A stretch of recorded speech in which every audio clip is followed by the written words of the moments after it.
आपने कन्हैया लाल भोजन भंडार का नाम सुना है? अरे सुना ही होगा, क्योंकि पुराने दिल्ली के हर घर में इनका नाम बहुत ही मशहूर है।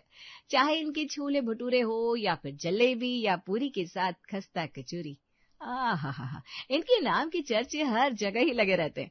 लेकिन क्या आपने इनके घर की खिचड़ी का कभी स्वाद चखा है? नहीं ना। तो चलिए आज आपको उसी से रूबरू करवाते हैं। सारे लोग एक साथ रसोई में जमा है और हल्ला मचा हुआ है। अरे नहीं नहीं, खिचड़ी में ये मसाले मत डालो, खिचड़ी में कोई स्वाद नहीं आने वाला, मैं बता रही हूँ। मैं आपसे कह रही हूँ ना माँ जी, इसमें खड़े मसाले डालिए, इतनी बेहतरीन बनेगी खिचड़ी के हाथ चाटते रह जाएंगे सब लोग। मैं इसको ऐसे कभी नहीं बनाती हूँ, आप दोनों हटिए, मुझे बनाने दीजिए। इसमें अगर हम थोड़ा सा नींबू डाल देंगे ना तो इसका स्वाद दुगना हो जाता है। आप तीनों को याद नहीं है क्या दादी जी खिचड़ी कैसे बनाती थी? मैं बताती हूँ, हटिए आप तीनों। ज्योति, तुम क्या वीडियो कॉल में से बाहर आओगी? कुछ भी मत बोलो, हटो, मैं बनाती हूँ। आप दोनों की पीढ़ी पुरानी हो गई है भाभी, मैं कह रही हूँ मुझे बनाने दीजिए। मैं इतनी भी बड़ी नहीं हूँ तुमसे, बस कुछ ही सालों का फर्क है हम दोनों में। हम आज ही के जमाने को कई साल हो गए, ये सच है। अरे चुप करा तुम दोनों। कन्हैया लाल भोजन भंडार की सबसे बड़ी बहू हूँ मैं। मेरी रेसिपीज हम मेनू में रख चुके हैं, कोई ऐसा वैसा खाना नहीं बनाती मैं। माँ जी अब इतना भी झूठ मत बोलिए, वो सारी रेसिपीज दादी जी की हैं। मैंने तो सुना है उनके हाथों में जादू था, जो भी चीज बनाती थी उसमें इतना स्वाद होता था कि लोग दौड़े चले आते थे दूसरी बार भी। हाँ तो बहू भी तो उनकी हूँ ना मैं, उन्होंने ऐसे ही नहीं पसंद किया था मुझे, कुछ तो कला देखी होगी मुझमें।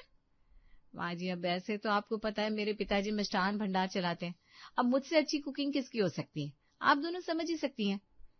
भाभी आप शायद भूल रही हैं कि मेरे पापा बेकरी चलाते हैं, और ऐसे तो आप दोनों का कोई मुकाबला ही नहीं है मेरे सामने। तुम दोनों वक्त जाया मत करो, मुझे अपने तरीके से रसोई बनाने दो, हटो। माँ जी अब फिर वही बात कर रही है, मैं कह रही हूँ ना आप दोनों जाकर बैठ जाइए, मुझे बनाने दीजिए, सबको यहाँ मेरे हाथ की खिचड़ी पसंद है। तो देखा आपने कन्हैया लाल के घर की खिचड़ी, जहाँ आज के जमाने में सास बहू लड़ती है कि कौन खाना बनाएगा, वहीं इनके घर में गंगा उल्टी दिशा में बहती रहती है। यहाँ होड़ मची रहती थी कि यहाँ खाना मैं बनाऊंगी, और इसी चक्कर में उनके घर में एक तरह के खाने की कम से कम 10 तरह की रसोई बन जाती थी। खाने के टेबल पर सब लोग बैठे हैं। आज भी तुम सबने खिचड़ी के इतने सारे वर्जन्स बना दिए? कम से कम 5 तरह की खिचड़ी तो यहाँ पड़ी है, और 5 तरह के रायते भी बना दिए इन्होंने। 10 तरह का खाना रोज रोज कौन बनाता है? इसी वजह से हमें रोज रोज सुबह शाम और रात तीनों वक्त अलग अलग एक तरह का खाना ही खाना पड़ता है। कल तुम तीनों ने 10 तरह के छोले बना दिए थे, जिस चक्कर में पूरा दिन हमें छोले खाने पड़े, और आज पेट में जो गैस हो गई थी मेरे। अरे भैया इसीलिए तो आज इनसे खिचड़ी बनवाई थी कि कल के छोले हजम हो सके, लेकिन आज इन्होंने देखो क्या किया फिर से। मेरा तुम तो समझदार हो, क्यों इस तरह का बर्ताव करती रहती हो? अरे मुझसे तो आप कुछ कहिए ही मत, मैंने इन दोनों से कहा था कि तुम हट जाओ, मैं बना देती हूँ खाना, लेकिन ये दोनों मेरी सुनती कहाँ है। हे राम जी, आप अकल बांट रहे थे तब इन तीनों को क्या आपने राम सेतु बनाने भेजा था? मेरे पापा मिस्त्री थे, मैं तो वो भी बिल्कुल परफेक्ट बन सकती हूँ। हाँ और नहीं तो क्या। इस मामले में तो मेरा कोई मुकाबला ही नहीं है। मैं स्कूल में इन चीजों में इतनी आगे थी कि सब लोग कहते थे ये तो पक्का इंजीनियर ही बनेगी। अब आपको तो पता ही है मेरे पापा की खुद की बेकरी है, तो मैं तो कुछ भी बना सकती हूँ। लो इसमें भी इनको आगे रहना है अब। भैया ज्योति दीदी ने खिचड़ी भेजी है, कह रही थी उनकी खिचड़ी ही बेस्ट है, आप लोग ये खाइए।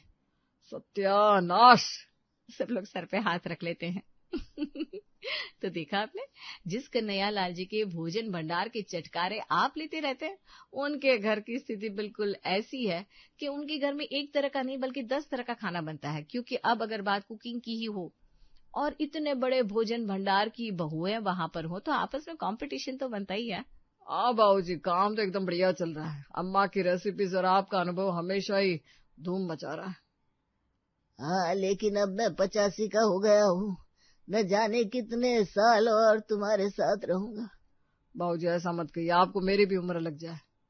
अब बेटा एक न एक दिन जाना सबको है, तुम चाहे कुछ भी कह लो, बस मुझे ये चिंता खाए जा रही है कि मेरे जाने के बाद इस घर का और कन्हैया लाल भोजन भंडार का क्या होगा। समय के साथ साथ सब कुछ बदल जाता है, लेकिन मैं चाहता हूँ कि ये हमारा नाम है जो सदा अमर रहे। तो आपने क्या सोचा है बाबूजी?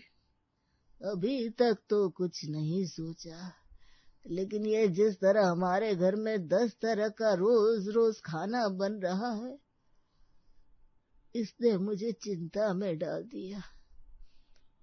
कल को अगर मैं इस दुनिया से चला गया तो ये घर तो 10 टुकड़ों में बढ़ जाएगा, और शायद फिर कन्हैयालाल भोजन भंडार भी। बाबूजी, हमने इस घर की औरतों को समझाने की बहुत बार कोशिश की है, कई बार डांट से समझाया, कई बार प्यार से, लेकिन आप देख रहे हैं उनमें से कोई भी झुकने को तैयार नहीं है। बस यही बात तो मुझे खाए जा रही है मनोहर। ये तो जब तक मैं हूं तब तक मेरी आज्ञा में चल रही है। कल को मेरे जाने के बाद ये 10 तरह का खाना नहीं बल्कि 10 तरह की रसोई बनाने लग जाएंगे। बाबूजी, अब आप बात कर रहे हैं तो मुझे भी हमारे भविष्य की चिंता सता रही है। घर में बड़े बुजुर्गों का होना एक छत के समान होता है, और वही तो है जो आने वाले तूफान को भी भांप लेते हैं। कन्हैयालाल को भी कुछ ऐसा ही डर अब सताने लगा था कि आने वाले भविष्य में उनका ये भरा पूरा परिवार और खानदानी नाम कहीं 10 टुकड़ों में ना बट जाए। देखो, अब रोज रोज तुम दोनों की वजह से घर में इतना खाना बनने लगा है, इसलिए अब मैं साफ साफ कह रही हूँ, तुम दोनों मुझे काम करने दो। माँ जी, आपने कहीं सुना है क्या कि उल्टी गंगा बहती हो, कि सास ने बहुओं को हटाकर खुद रसोई संभाली हो? हाँ, तो इस बात पे तुम दोनों को खुद को लकी समझना चाहिए कि मैं खुद तुम दोनों से कह रही हूँ कि मुझे खाना बनाने दो। अच्छा, आपको खाना बनाने दे और हम दोनों अपनी स्पेशल रेसिपीज को छोड़ दे, आप ऐसा ही चाहती है ना? अरे तो तुम भी तो वही चाहती हो ना कि मैं खाना बनाना छोड़ दूं और बाबूजी को लगे कि सिर्फ तुम दोनों के हाथों में ही जादू है और वो भोजन भंडार के मेनू में तुम दोनों की रेसिपीज रख ले। अच्छा, अब आ गई असली बात सामने। आपको लालच है कि दादाजी दादी जी के बाद बहुओं की रेसिपीज को मेनू में रखने वाले हैं, और जैसे दादी जी का नाम हुआ उनकी स्पेशल रेसिपीज के साथ आप चाहती हैं कि आपका भी हो। माँ जी, हम तो आपको बड़ा ही भोला समझते हैं, लेकिन आप तो खिलाड़ी निकली। हाँ, तो तुम दोनों भी तो यही सपना लेकर बैठी हो ना, तभी तो बाबूजी को मस्का लगाने का एक मौका नहीं छोड़ती हो कभी। मेरे हाथों में तो वो जादू है। मुझे लगता है दादाजी मेरी ही स्पेशल रेसिपी को अपने अगले मेनू में शामिल करने वाले हैं, और फिर दुनिया को पता चलेगा कि कन्हैयालाल भोजन भंडार की असली ताकत आखिर है क्या। आप दोनों शायद भूल रही हैं कि मेरे पापा की... अरे हाँ भाई हाँ, पता है, बेकरी है, 10 बार बता चुकी हो तुम। लेकिन बेकरी होने से कुछ नहीं होता, हाथों में कमाल होना चाहिए, तभी रेसिपी बनती है। अरे तुम तीनों चुप करो, तुम तीनों की आवाज बाबूजी के कमरे तक जा रही है। ये क्या लगा रखा है आप तीनों ने? मेनू की स्पेशल रेसिपीज, नाम, ये वो। अब ये ना कुछ ज्यादा ही हो रहा है। मुझे लग रहा है सच में अभी आप तीनों को यहीं रुक जाना चाहिए। अब अगर बात छिड़ी है तो इसको अंत तक ले जाना ही चाहिए। बाबूजी आप... बाबूजी, वो हम तीनों तो बस... मैं उस दिन मनोहर से भी कह रहा था, अब पता नहीं कब मुझे भगवान अपने पास बुला ले, लेकिन इससे पहले अगर कन्हैयालाल भोजन भंडार की अगली स्पेशल रेसिपी तय हो जाए तो इससे अच्छी बात क्या हो सकती है। दादाजी, आप सच में मेनू में इन तीनों की रेसिपी डालने की सोच रहे हैं?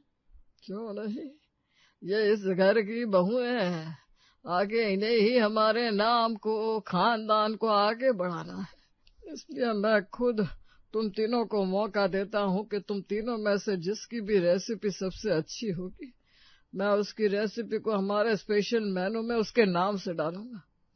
बाबूजी, आप सच कह रहे हैं? तुम्हें लगता है बहू कि मैं इस मामले में किसी भी तरह का झूठा वादा कर सकता हूँ? दादाजी, मैं तो कब से इस मौके का इंतजार कर रही थी कि कब आप मेरे हाथों की स्पेशल रेसिपीज को चखेंगे और कब मेरा नाम मेनू में आएगा। हाँ दादाजी, आप तो जानते कि मेरे पापा की बेकरी है। मैं ऐसी खाने की चीजें बना सकती हूँ कि आप लोग खाकर ही हमारे परिवार का नाम नहीं भूल पाएंगे। बिल्कुल बहू, मैं भी यही चाहता हूँ कि हमारे खानदान का जो नाम तुम्हारी दादी ने बनाया है, तुम सब भी उस नाम को आगे ले जाओ, और मैं यही उम्मीद रखता हूँ कि ऐसा ही होगा। बाबूजी, आप बिल्कुल चिंता मत कीजिए, मैं ऐसी रेसिपीज बनाऊंगी और ऐसे मसालों के साथ बनाऊंगी कि आपको खुद पता चल जाएगा कि आखिर आपने किसे अपने घर की बहू बनाया है। तो फिर 2 दिन बाद आप तीनों को अपनी अपनी स्पेशल रेसिपीज बनानी है, और उसके बाद मैं खुद यह तय करूंगा किसकी रेसिपी को मेनू में सम्मान देना है। कन्हैयालाल के इस ऐलान के बाद घर में बिल्कुल सन्नाटा था, क्योंकि तीनों लग गई थी 2 दिन बाद होने वाली इस कंपटीशन की तैयारी में। लेकिन उस खामोशी के बीच जब ज्योति उस घर में आई तो उसके रोने और चीखने की आवाज से पूरा घर गूंज उठा। दादाजी, आपने ये बहुत गलत किया है मेरे साथ, बहुत गलत। जब से आई है तब से बस रोए जा रही है, कुछ बताएगी भी कि हुआ क्या है? धोखा हुआ है मेरे साथ, गलत हुआ है, पराया कर दिया मुझे, और क्या क्या बताओ? अरे कुछ मत बताओ, लेकिन साफ साफ बताओ, कुछ समझ में नहीं आ रहा। ज्योति, ये सब क्या है बेटा? दादाजी, आपने मेरे साथ ये अन्याय क्यों किया? क्या अन्याय हुआ है बताएगी जरा, गला ही फाड़ती रहेगी। इनकी तो फेवरेट हॉबी है, ये कैसे छोड़ सकती है? और आपकी फेवरेट हॉबी क्या है? बीच में टांग अड़ाना। ज्योति, हुआ क्या है वो बता पहले तू। आपने इन तीनों को मौका दिया, इतना बड़ा मौका, लेकिन मुझे इसमें शामिल तक नहीं किया। आपको पता है दादी जी मुझसे कितना प्यार करती थी, मैंने उनसे खाना बनाना सीखा है, आपने मुझे भोजन भंडार की प्रतियोगिता से कैसे निकाल दिया? बात तो तेरी सही है बेटा, आखिर तू भी इस घर की बेटी है, तुझे भी अपने आप को साबित करने का मौका मिलना चाहिए। लेकिन ज्योति दीदी की तो शादी हो गई है दादाजी, अब उन्हें क्यों मौका मिलना चाहिए? हाँ, तो तुम्हारी भी तो शादी हो गई है, फिर तुम क्यों कहती रहती हो मेरे पापा की बेकरी का बिजनेस है, मेरे पापा की बेकरी का बिजनेस है? बताओ। ज्योति इस घर का खून है, इसलिए तुम तीनों के साथ उसे भी मौका मिलेगा। कल ज्योति भी अपनी स्पेशल रेसिपीज के साथ इस प्रतियोगिता में भाग लेगी। लो, अब एक और आ गई। क्या अब तुम दोनों को डर लग रहा है कि कहीं हम माँ बेटी तुम दोनों को हरा ना दे? डर? वो क्या होता है सासू माँ, वो भी आप दोनों से? आप सब देख लेना, जीतूंगी तो मैं ही, मेरा इनाम आएगा मेनू में, और वो मेरी स्पेशल रेसिपीज के साथ। वो तो कल ही पता चलेगा। प्रतियोगिता की बात से घर का माहौल और भी तंग हो गया था, और मनोहर को लग रहा था कि अगर इनमें से कोई जीत गया तो आने वाले साल में ये तीनों किसी हाल में साथ में नहीं रहने वाली। लेकिन कन्हैयालाल इन सबसे बेफिक्र अपने कमरे में पुराने गाने सुन रहे थे। आओ आओ मनोहर, इतनी रात हो गई है, तुम अभी तक सोए नहीं बेटा? बाबूजी, मुझे लग रहा है कि इस बार आपने गलत फैसला ले लिया है। इन तीनों में पहले से ही नहीं बन रही थी, अब इस प्रतियोगिता के बाद से तीनों आपस में लड़ मरेंगी। तो अच्छा ही है, पहले इस ससुराल में 10 तरह की रसोई बनाती थी, अब 20 तरह की बनाएंगी। बाबूजी, आपको हंसी आ रही है और यहाँ मेरे पसीने छूट रहा है, ये सोच सोच कर कि कल पता नहीं क्या होगा। मनोहर, कभी कभी कुछ बातें वक्त पर छोड़ देनी चाहिए, तुम भी छोड़ दो। लेकिन बाबूजी, जाओ सो जाओ बेटा। मनोहर जिस चिंता के साथ कन्हैयालाल के पास गया था, उस चिंता का कोई भी हल नहीं मिला उसे। अगले दिन चारों दिन लगे पड़े थे अपनी अपनी रेसिपीज के साथ, एक दूसरे को ऐसे देखते हुए जैसे वो चारों आपस में सास बहू और ननद नहीं बल्कि किसी फिल्म की सौतन हो। भाभी, आपको तो मेरे चाट की खुशबू से ही मुंह में पानी आ रहा होगा ना? नहीं, मेरा तो नाक ही बंद है। लेकिन तुम मेरे छोले देखकर समझ गई होगी ना कि कौन जीतने वाला है। आपकी छोले को देख भी कौन रहा है, मेरी खस्तापुर के आगे आप सब फीके लग रहे हैं। वैसे तो मुझे आप सबके लिए बुरा लग रहा है, क्योंकि तुम सबने इतनी मेहनत की है, लेकिन सिर्फ राजमा चावल ही इतने खुशबूदार, सुंदर और मसालेदार लग रहे हैं कि इसमें कोई शक ही नहीं कि मैं जीतूंगी। माँ जी, अब आप बूढ़ी हो गई हैं, अपनी आंखें चेक क्यों नहीं करवा लेती? शायद आपको कुछ कम दिखने लगा है। मेरे छोले भटूरे को देखने के बाद दादाजी और कुछ खाएंगे ही नहीं। अब तुम लोग पहले यही कर लो। नहीं कर लो, झगड़ लो पहले। दादाजी आइए, आप स्पेशल डिश चखिए सबकी, आइए। कन्हैयालाल एक ही करके सबकी स्पेशल डिश को चखता है, लेकिन अभी तक उन्होंने कुछ कहा नहीं था। सबको ये इंतजार था कि आखिर किसकी डिश मेनू में रहने वाली है। दादाजी, आपने कुछ बताया नहीं। हाँ दादाजी, आप बता देते तो मैं अपना फोटो भी दे देती आपको, मेनू में मेरे नाम के साथ डाल दीजिएगा। मेनू में फोटो नहीं डलता, क्या बात कर रही हो? स्नैपचैट है या कोई मेनू? नायरा बेटा, फोटो भी डलेगा और डिश भी। खुश? वाह दादाजी, इसका मतलब मैं जीती हूँ। मुझे पता था कैसे ही होने वाला है कुछ। दादाजी, आपको मेरे हाथ के छोले भटूरे पसंद नहीं आए? अरे सिमरन बहू, वो तो इतने स्वाद थे कि अभी तक मेरे मुंह से स्वाद नहीं जा रहा। और मीरा बहू के राजमा चावल, हाँ, वो तो किसी 5 स्टार होटल को टक्कर मार सकते। और ज्योति बेटा, तेरी आलू पूरी ने तो तेरी दादी की याद दिला दी सच में। फिर बाबूजी, आपने नायरा को क्यों चुना? मनोहर, मेनू लेकर आओ। ये लीजिए बाबूजी। ये देखो, इस मेनू में तुम चारों की स्पेशल रेसिपी है। नायरा जितनी चटपटी है वैसी उसकी चाट है। सिमरन बहू छोले भटूरे बिल्कुल उसकी तरह खिले खिले एकदम। मीरा बहू के राजमा चावल जो माँ के हाथों का स्वाद देते हैं, और ज्योति के हाथ की आलू पूरी जो पुराने जमाने में लेकर जाते हैं। बाबूजी, आपने हम सब का नाम मेनू में डाला? हाँ, क्योंकि घर की लक्ष्मी, घर की बहुएं, बेटियां ही तो घर में बरकत को लेकर आती है। तुम सब अगर खुश हो तभी तो कन्हैया लाल भोजन भंडार की आन बान और शान बनी रहेगी। बाबूजी तुसी ग्रेट हो, आओ चप्पी पालो।